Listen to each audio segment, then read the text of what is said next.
Yo, passion seekers! Welcome to English by Movie. Master English with heart and joyful moments. Let's roll.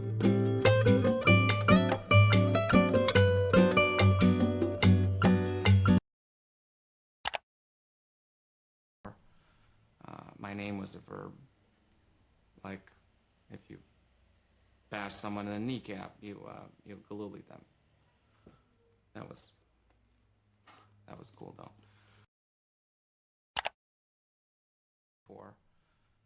My name was a verb. My name was a verb.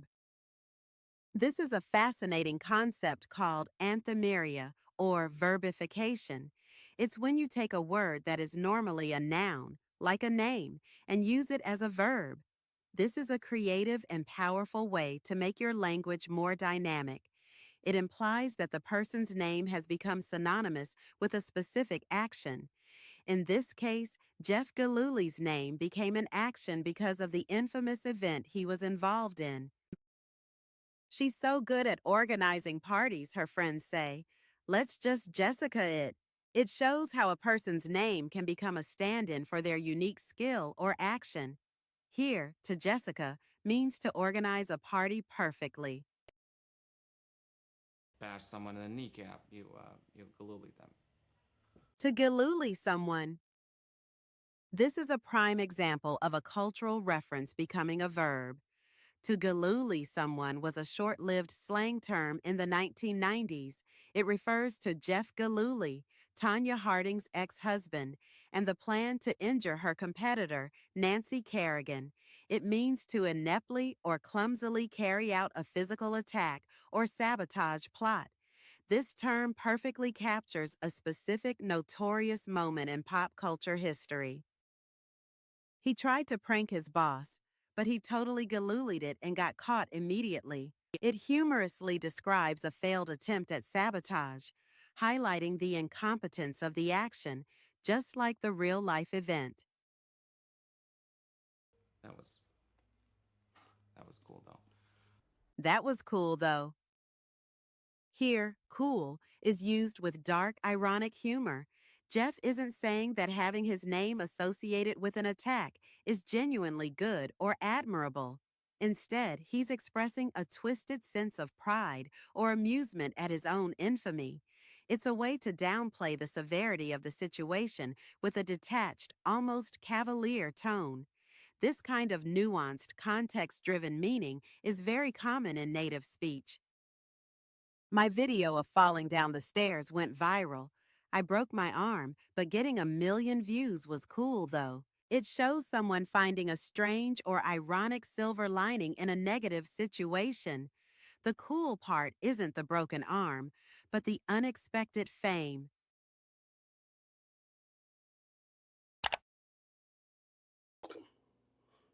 Well, I was a reporter for Hard Copy, a pretty crappy show that the legitimate news outlets looked down on, and then became. Well, at 27, I was... For Hard Copy, a pretty crappy show that the legitimate news outlets looked down on, and then became. Look down on. This is a fantastic phrasal verb and a very strong collocation. To look down on someone or something means to consider them inferior or unimportant. It implies a sense of superiority from the speaker. Here, the reporter is explaining that established, serious news organizations viewed his tabloid show, Hard Copy, as low-class and contemptible. It perfectly captures the snobbery between different tiers of media. The established artists look down on the new street artist, refusing to see his graffiti as real art. It describes a situation where a traditional group feels superior to and dismisses a newer, less conventional form of expression. It highlights a clear sense of disdain. Crappy. The word crappy is a very common piece of informal slang meaning of very poor quality, or bad. While it's derived from a vulgar word, crappy itself is generally considered mild and is used frequently in casual conversation. Using it here immediately establishes the reporter's self-aware, non-pretentious tone. He's openly admitting his show was considered low quality, which makes his next point even more powerful. I bought a cheap phone online. but the battery life is so crappy it only lasts for 2 hours. It expresses strong dissatisfaction with a product's poor quality in a casual, informal way. Crappy makes the complaint feel very natural and direct. It's looked down on, and then became. And then became. This is a brilliant advanced use of a rhetorical device called an ellipsis or a sentence fragment. The sentence is deliberately left incomplete. What did the legitimate news outlets become? They became the very thing they looked down on. By not finishing the sentence, the speaker forces the listener to complete the thought, which makes the point more impactful and ironic. It implies the line between legitimate news and crappy shows blurred because of the Tonya Harding story. He always swore he would never be like his father. And then, this is an example of an unfinished thought that implies a complete reversal. The pause lets the listener infer the inevitable conclusion. He became just like him. It's a powerful storytelling technique.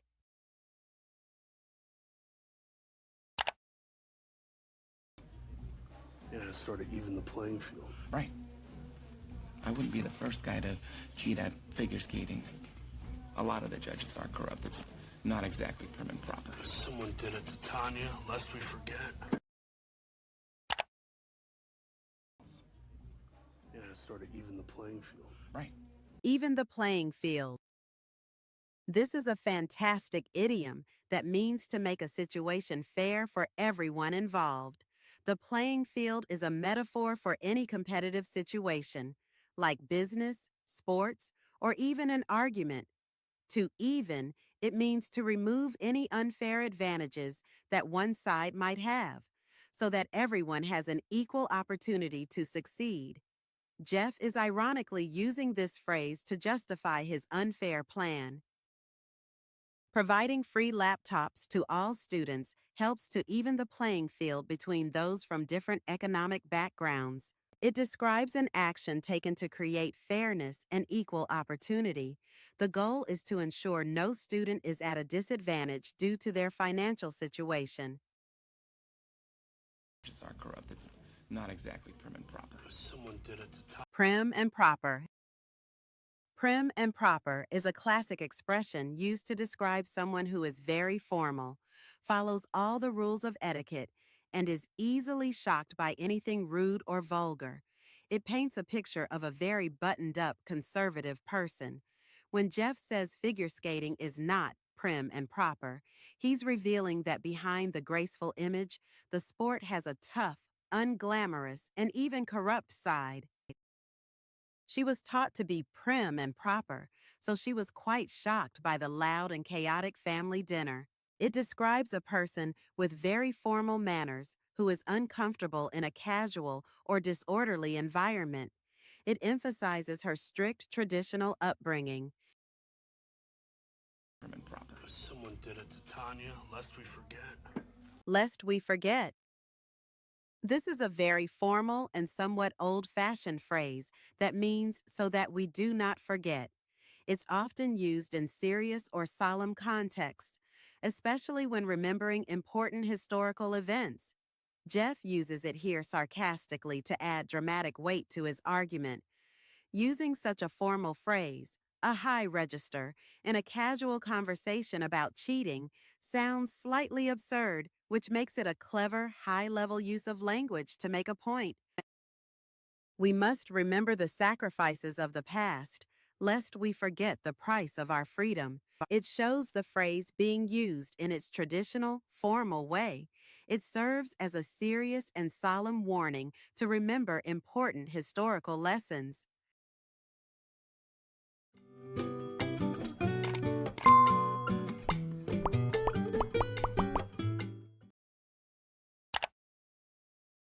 Not letting you skate at the Olympics at all. You need to give them this. We're hanging on by a thread I here. earned my place on the team fair and square. Taking out the competition with a retractable baton doesn't strike everyone that way. I didn't know About not letting you skate at the Olympics at all. You need to give them this. We're hanging on by a thread I here. earned my Hanging on by a thread. This is a very common and descriptive idiom. If you are hanging on by a thread, it means you are in a very precarious, weak, or dangerous situation and are very close to failure, disaster, or collapse.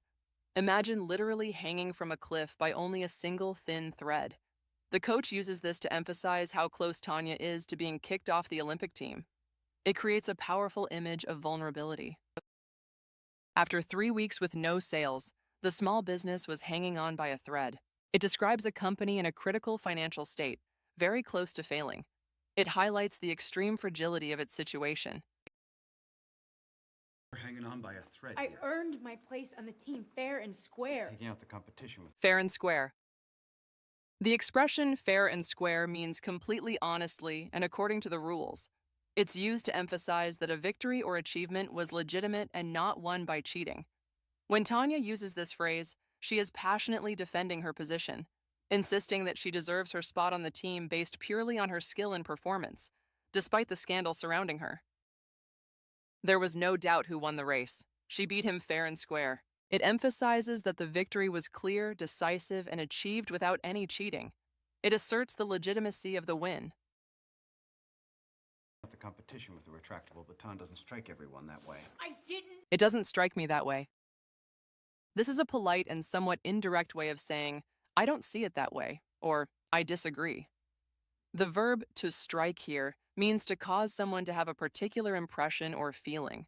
So, when the coach says that taking out the competition doesn't strike everyone that way, she's diplomatically telling Tonya that most people do not view the situation as fair and square. It's a softer way of presenting a conflicting viewpoint. He thought his joke was harmless, but it didn't strike his boss that way. It shows that the boss had a different, more negative impression of the joke than the person who told it. It's a way of highlighting a difference in perception.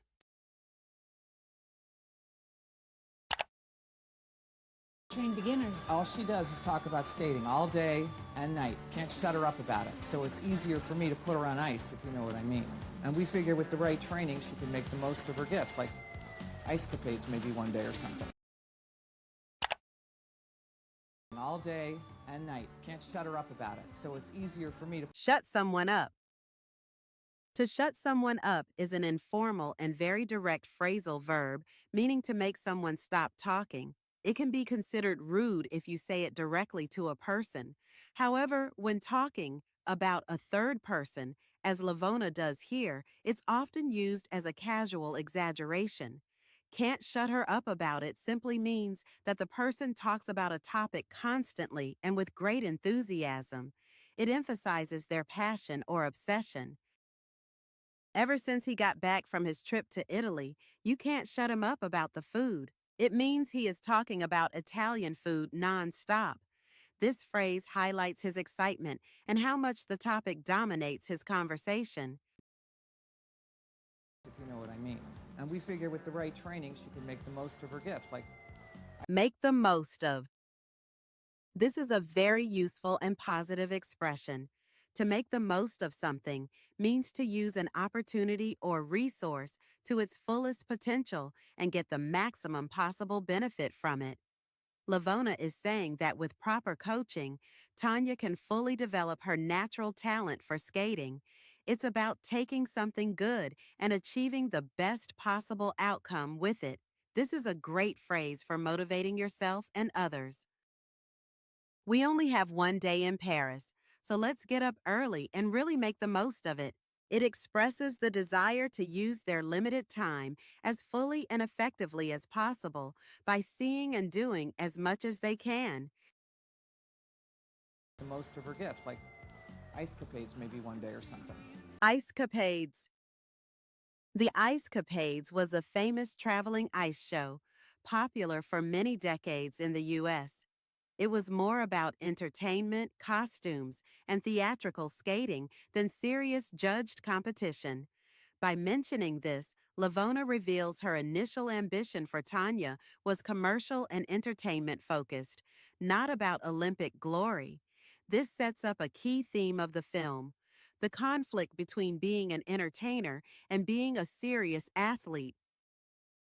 She was a technically brilliant violinist, but her dream was to play in a fun theatrical show like the Ice Capades, not a stuffy orchestra. It shows Ice Capades being used as a symbol for entertaining, performance-based success. as opposed to a more traditional or prestigious career path.